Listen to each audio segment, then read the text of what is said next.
Welcome to The Explainer. You know, when we talk about history, the Spanish Civil War often gets treated as just a footnote, a dress rehearsal for the Second World War. But as we're going to see today, it was anything but. We're looking at how a devastating internal conflict was essentially hijacked by a foreign power and turned into a dark, horrific, live-fire experiment. Imagine a nation tearing itself apart, and an outside force steps in, not to make peace, not even primarily to secure an ally, but to literally use the battlefield as a laboratory. Well, that is exactly what happened here.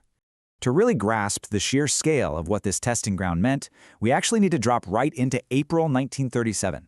Picture this, a small Basque market town in northern Spain called Guernica.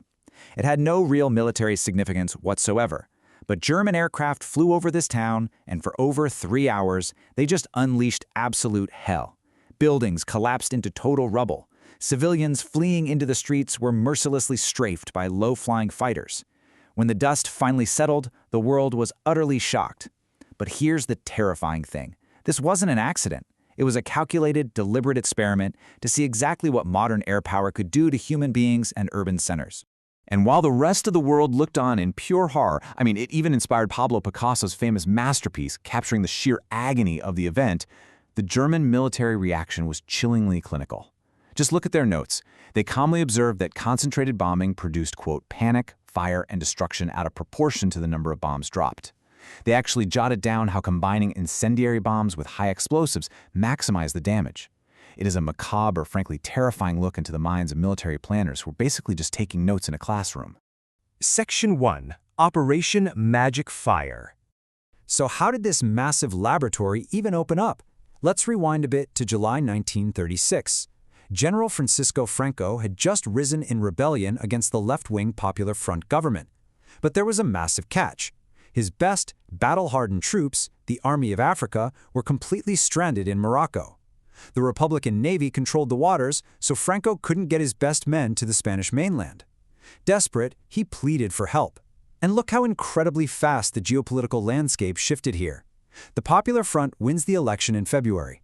The uprising kicks off July 17th, and within mere days, by late July, Hitler approves what he personally called Operation Magic Fire. Now, Hitler didn't do this just because he liked Franco. No, he saw an unbelievable strategic opportunity. This was his chance to test his brand new, rapidly expanding military under real combat conditions against real opponents.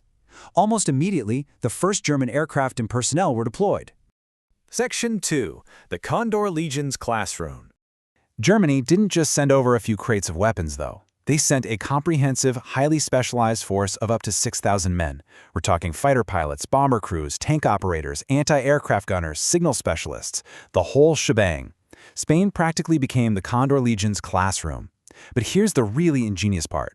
It wasn't just a static group of guys sitting there for 3 years. They set up a brilliant rotation system. A pilot or a tank commander would deploy, gain this invaluable live combat experience, and then rotate right back to Germany to become an instructor. Because of this sinister system, a massive portion of the entire Luftwaffe gained real-world combat experience before World War II even officially kicked off. And man, the machines they were testing. When the Germans first arrived, their standard issue was the Hinkel H-51 biplane, but it quickly became obvious that it was outdated, slow, and totally obsolete for modern combat. So what do? They swap it out. They bring in a brand new replacement, the revolutionary Messerschmitt Bf 109. This fast, single-engine monoplane made its combat debut right there in Spain in late 1936, and it absolutely dominated the skies. It immediately proved vastly superior to almost everything the Republicans were flying, and it completely validated Germany's big bet on the monoplane fighter design. Section 3. Perfecting the Blitzkrieg. But as you probably know, having the best machine is really only half the battle. You need the right tactics. The Luftwaffe shut up with a bunch of theories, but a young pilot named Werner Mölders, who, by the way, later became one of the most famous aces of the Second World War, he used the Spanish skies to completely rewrite the rulebook on aerial combat. He realized the traditional V formation of 3 aircraft, a rigid holdover from World War I, was just clunky and inefficient. So he developed the Rade. It's this highly flexible pair of fighters. One plane is the lead attacker, and the wingman flies slightly behind and to the side, strictly to cover the leader's tail. Put 2 of these pairs together, and you get a swarm. It sounds super simple, but this tactical shift gave German pilots a massive, almost unfair advantage heading into the coming global conflict. And the aerial lessons definitely didn't stop at fighter formations. Spain absolutely validated the concept of dive bombing. Think about it. Dropping bombs from high altitudes back then was wildly inaccurate, but going into a steep dive and releasing the bomb right over the target? Utterly devastating. This proved the whole concept of the Junkers JA-7 Stuka. The Luftwaffe essentially learned how to use coordinated air power as flying artillery. Planes would communicate directly with forces on the ground to blow up specific bridges, artillery nests, and troop clusters, effectively clearing the path for advancing infantry and tanks. Speaking of tanks, let's shift gears to the ground war for a second. It's really important to note that not every test in this laboratory was an immediate, glowing success. Take the most numerous tank they sent over, the Panzer I. There was a major problem with it. The Panzer I was designed as a training vehicle, not a frontline battle tank. It was lightly armored and lightly armed. So, when it saw actual combat in the Spanish Civil War, it proved incredibly vulnerable to anti-tank guns. Sometimes even standard rifle fire could punch right through its armor. Now, the initial reaction from some commanders might have been to just scrap the tanks entirely, because at the time, they were still using them in that traditional World War I style. Small groups attached directly to infantry units, just crawling along at a walking pace. German theorists, specifically Heinz Guderian, watched this happen with intense frustration.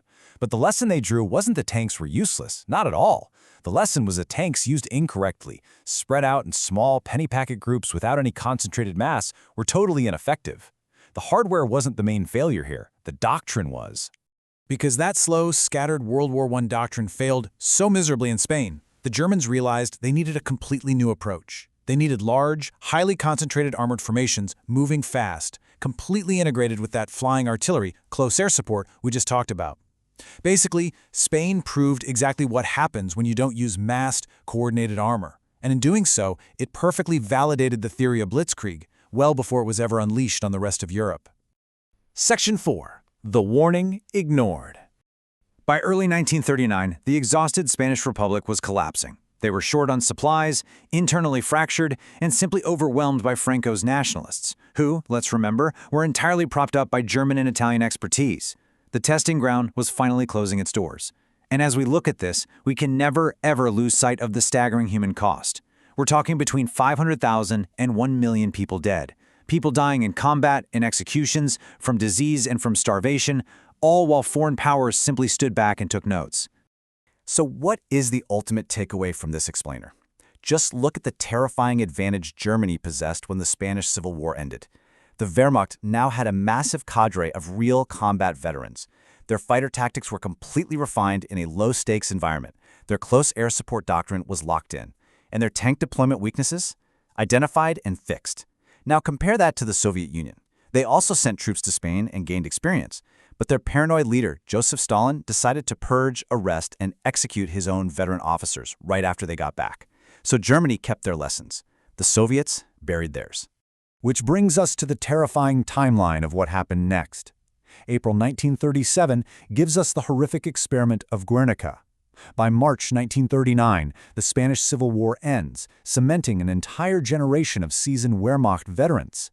And then, exactly 6 months later in September 1939, Germany invades Poland. The veterans of the Condor Legion? They were there. The Rotsa fighter formations? There. The massed panzer formations acting in perfect concert with Stuka dive bombers? They were there too. The lessons learned over 3 long years in Spain were flawlessly executed in just a 3-week campaign in Poland. Thanks for joining me for this explainer. The world saw Guernica. They saw the devastating photographs, the terrifying newsreels. They even saw the famous Picasso painting. The writing was literally on the wall, showing exactly what modern war would look like and exactly what this military was willing to do to urban centers. The Spanish Civil War wasn't just a prelude, it was a blaring siren of a warning, because 2 years after Guernica, the laboratory closed and the real war began. The world saw the warning, but they did not act. The question was, when the testing ground closed, who would be next?